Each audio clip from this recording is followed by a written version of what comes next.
সবার প্রথম সবাইকে জানাই শুভ মহালয়া।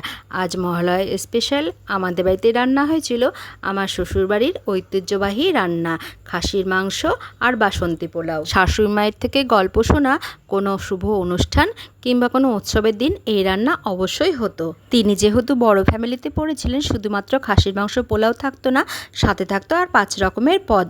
এখন ফ্যামিলি মেম্বার কমে গিয়ে সেই 5-7 রকমের পদের জায়গায় গিয়ে দাঁড়িয়েছে শুধুমাত্রই বাসন্তী পোলাও আর খাসির মাংস। আজ আমি তোমাদের সাথে শেয়ার করব বাসন্তী পোলাওয়ের রেসিপি, তাও আবার বাসমতি চাল দিয়ে।